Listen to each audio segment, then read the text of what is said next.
Two young Americans opened up a mountain together. Tom smashed rocks into pebbles and sold them to builders by the roadside.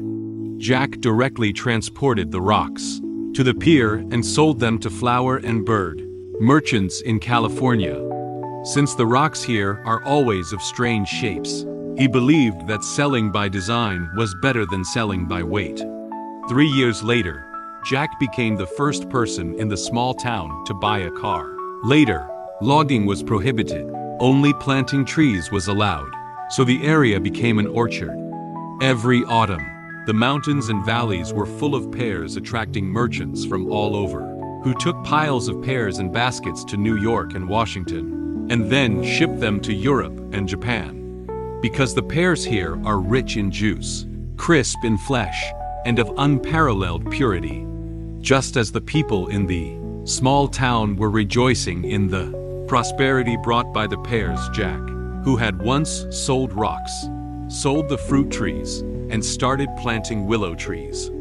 He found that the merchants who came here were not worried about not being able to pick good pears, but about not being able to find baskets to hold the pears. 5 years later, he became the first person in the town to buy his own villa. Later, a railroad passed through the north and south of the area. When the people here boarded the train, they could go north to New York and south to Florida. The small town opened up to the outside world, and fruit growers shifted from selling fruit products to fruit processing and market development. Just as some people began to raise funds to set up factories, Jack built a wall 3 meters high and 100 meters long on his land. The wall faced the railroad, backed by willows, with vast pear orchards on both sides. When people passed by on the train, admiring the blooming pear blossoms, they would suddenly see 4 big characters, Coca-Cola. It is said to be the only advertisement in a 500-mile mountain and river area. And the owner of that wall, Jack, was the first to leave the small town because of his additional income of $40,000 each year. Wilson, the representative of the Americas for the British Shell Oil Company, came to the United States for inspection. When he passed by this small town by train, he heard this story and was shocked by Jack's rare commercial acumen. He immediately decided to get off the train and find Jack.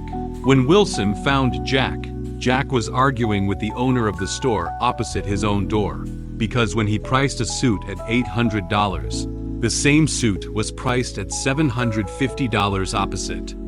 When he priced it at $750, the opposite side priced it at $700. In a month, he only wholesaled 8 suits, while the opposite side wholesaled 800 suits.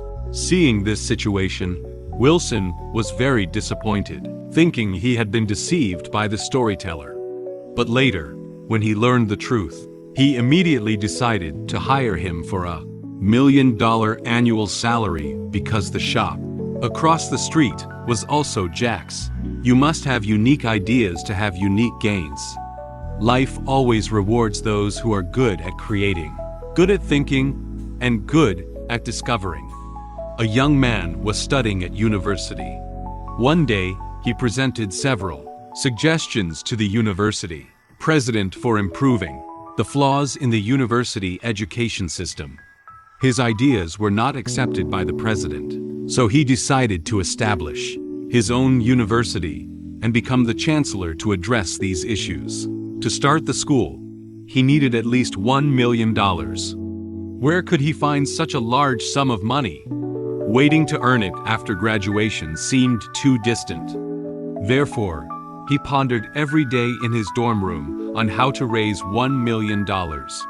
His classmates thought he was crazy, dreaming of money falling from the sky. However, the young man remained undeterred and firmly believed he could raise the money.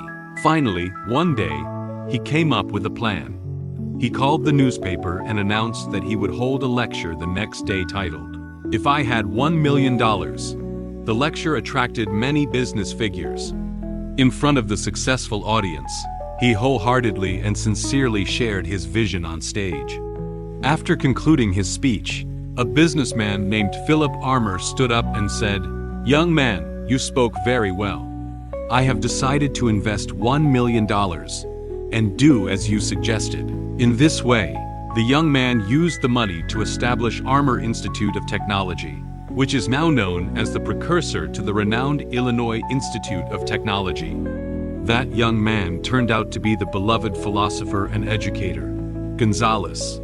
In life, taking action is crucial no matter what you do. If daring to dream is considered half of success, the other half is taking action. Act immediately, start to act now, take massive action, and keep going.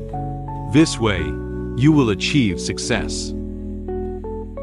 A rich man took pity on a poor man and decided to help him become wealthy. The rich man gave the poor man a cow, instructing him to cultivate the land well and sow seeds when spring arrived, so that by autumn he could escape poverty. Filled with hope, the poor man began to cultivate the land. However, after a few days, the cow needed to eat grass, and the man needed food, making life even more difficult than before. The poor man thought it would be better to sell the cow, buy some sheep, slaughter one for food, and allow the rest to reproduce. When the lambs grew, he could sell them for more profit. The poor man put his plan into action, but after eating one lamb and not seeing any new lambs born, life became even harder. He couldn't resist eating another lamb. The poor man thought that this situation was unsustainable and decided to sell the sheep, buy chickens instead, as they lay eggs faster, allowing him to make money immediately and improve his circumstances. Once again, the poor man put his plan into action, but life did not improve. It became more challenging. Unable to bear the hardships, he started to slaughter the chickens. Finally, when there was only one chicken left, the poor man's dream completely collapsed. He felt that becoming wealthy was hopeless and decided to sell the chicken, buy some wine, and drink his sorrows away. When spring arrived, the rich man, eager to provide seeds, was surprised to find the poor man drinking wine with pickles, with the cow long gone and the house still impoverished. Many people have dreams similar to the poor man's, and some may have opportunities and take action, but persevering to the end is difficult. The poor often avoid difficulties, while the rich always find ways to solve problems. Successful individuals seek solutions, while those who fail seek excuses. Perhaps this is the difference between the poor and the rich. A father and son traversed the desert together. After enduring a long journey, they were both exhausted and suffering from unbearable thirst, each step becoming exceptionally difficult. At that moment, the father saw a horseshoe glinting in the yellow sand under the shining sun, a relic left behind by desert pioneers. The father said to his son, "Pick it up, it will be useful." The son, with a disdainful look, glanced at the endless desert. What use could it possibly have? The son shook his head. So, the father said nothing, just bent down and picked up the horseshoe, continuing on. Finally, they reached a castle, where the father exchanged the horseshoe for 200 sour grapes. When they faced dehydration in the desert again, the father took out the sour grapes, eating one and dropping another as he walked, while the son had to bend down to pick up each one he ate. Picking up a horseshoe required only one bow, but now the son had to bow 100 times. Something you consider insignificant often becomes the golden key to resolving your hardships and dilemmas when the critical moment arrives. A task you disdain, once missed,